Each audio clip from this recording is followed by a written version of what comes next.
DraftKings wide receiver analysis for week 2. I'm Jason Gilba, JGilba11. With me is Justin Elick at Big Italy 42. Taking a look at cash game GPP value wide receivers. And obviously you had some good calls last week talking about Mike Evans, who we were just kind of talking about before the show. I was not on him, but you were, and you win 1-0. Well, we're gonna have some scores to settle on this one because I know at least one guy you and I might be in the opposite side of. So you might be even the score here in about 5 minutes or so. Yeah, we'll talk about that guy, but obviously your first one here, AJ Green at 8,900, going up against the Steelers secondary that in terms of their pass defense, I don't think it's as good as people think. I think the run defense is probably where I'll give him the most credit. So I like Green here, and obviously we saw what his potential is for 2016 last week. Yeah, and I mean, especially with Sanu and Jones gone and Tyler Eifert, I mean, nothing official that I've seen, but he's not going to play this week. We kind of all know that anyway.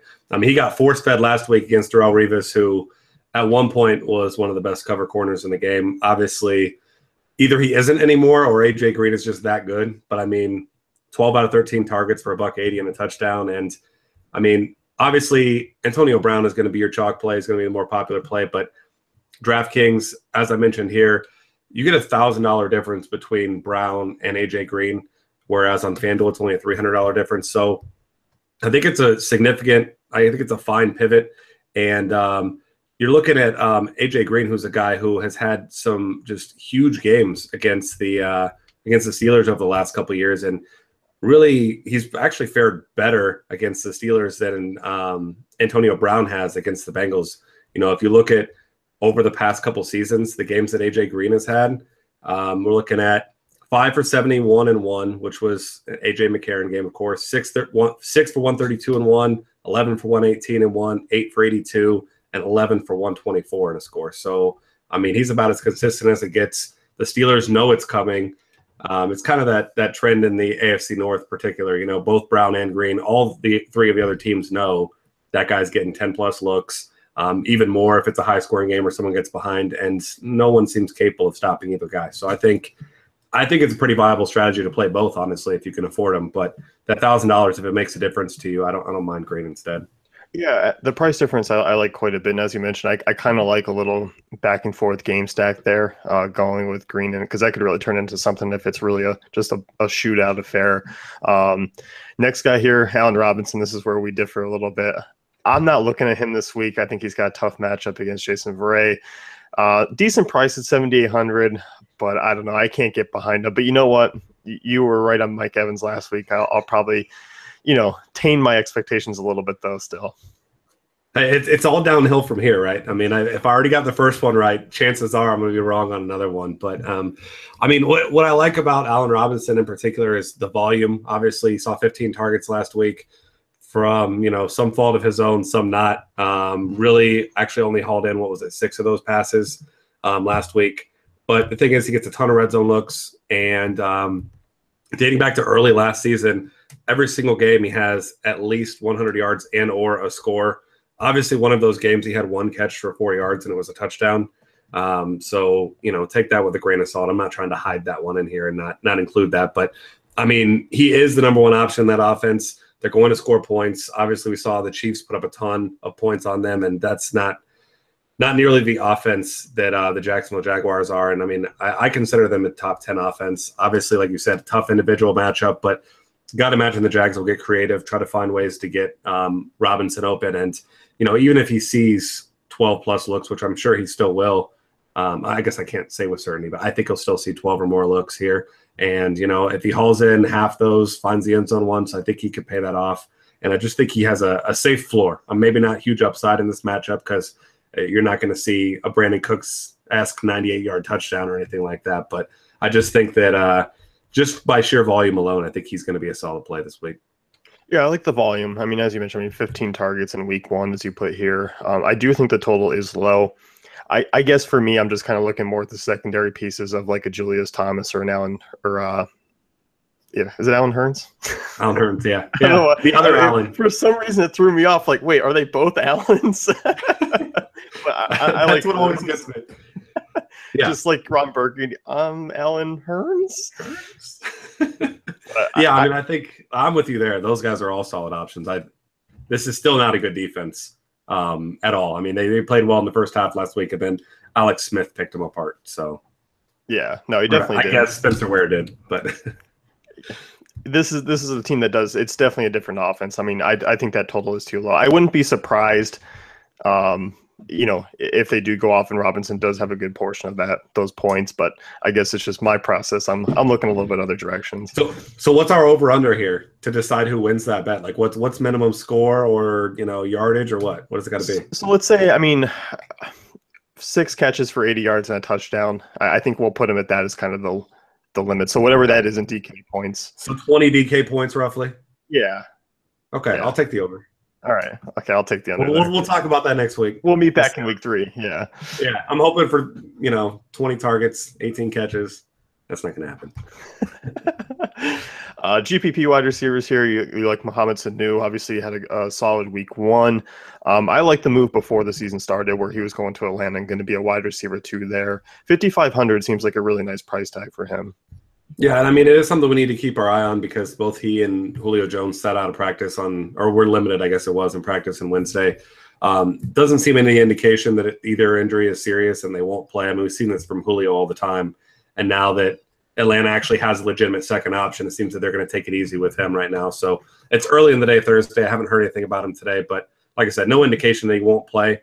But that little red Q next to his name kind of going to keep his ownership a little bit lower, as it usually does with most players. And kind of low risk at 5,500. We saw this Raiders defense, obviously against Drew Brees.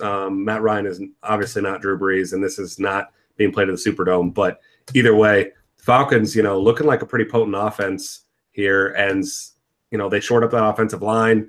Finally, some guys that take some pressure off Julio Jones. And I think on a points per dollar basis, especially if Jones still isn't 100%, I think that Jones could end up bringing you back more value than Julio, but I said Jones twice. Sanu could end up doing that ahead of Jones, but like I said, keep your eye on this situation because another reason why I like him is the potential low ownership because he is questionable right now.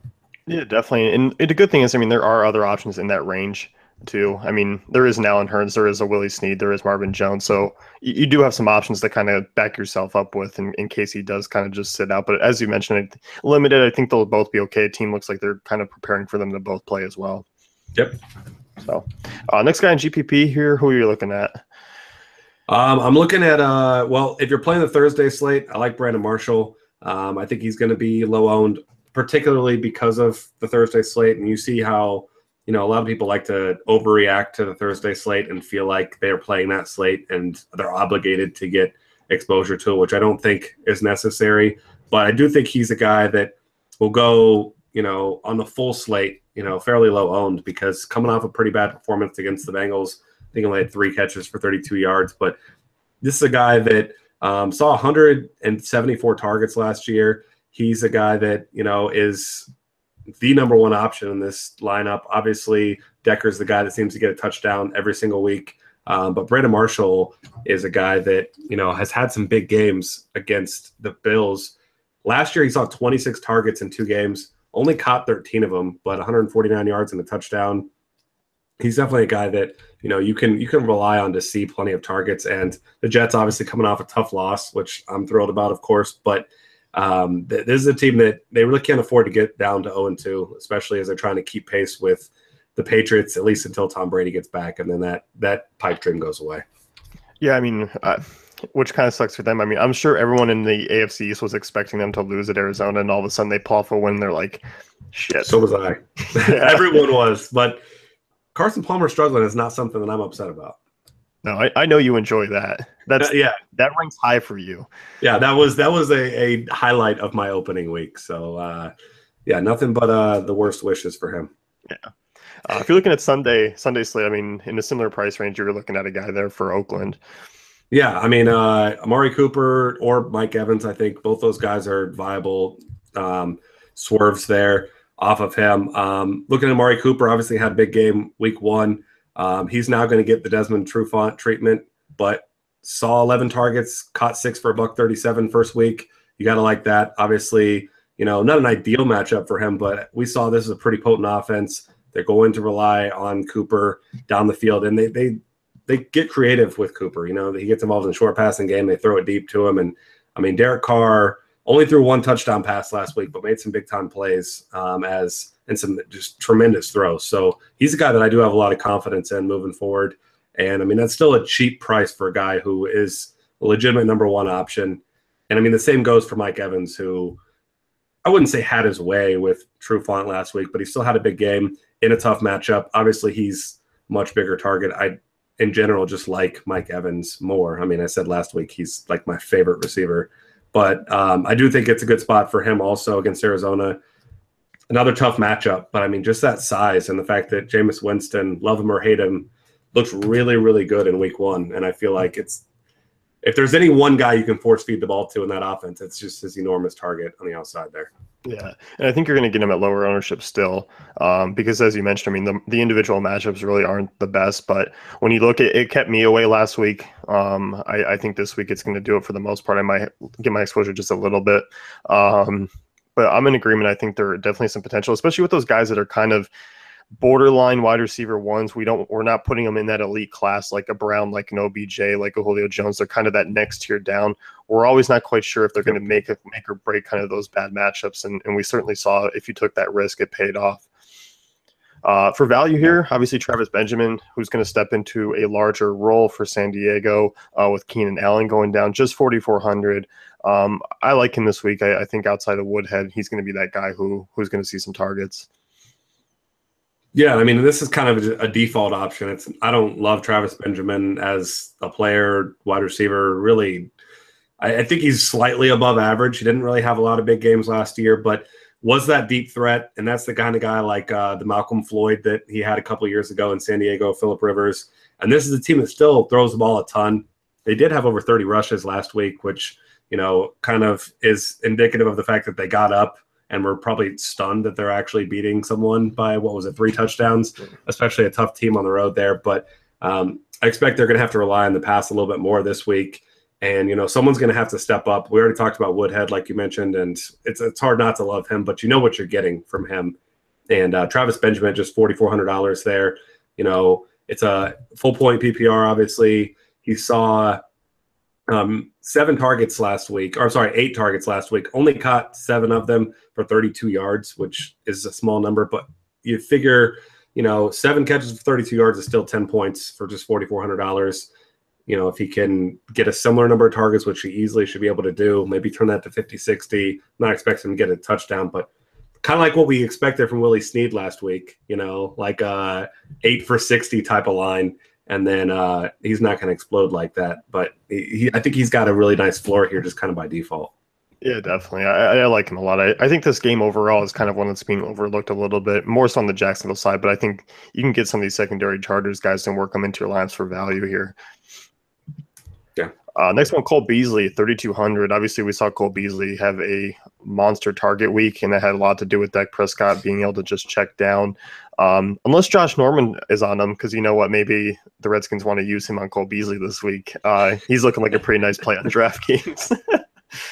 Yeah, it must be nice to be Josh Norman, and they're like, hey, here's a ton of money. Here's the toughest matchup you're ever going to see in your entire life. But don't worry. You got to come to work, but you don't have to do any of the actual work here. We're just going to let your buddy Breland over here just get absolutely embarrassed. And, I mean, it's completely unfair, and it's ridiculous. And you saw, who was it, Victor Cruz and a couple other guys talking trash about it. And, I mean, they should. I mean, if I'm Josh Norman, I'm sitting there like, give me Antonio Brown. I want to try and stop him.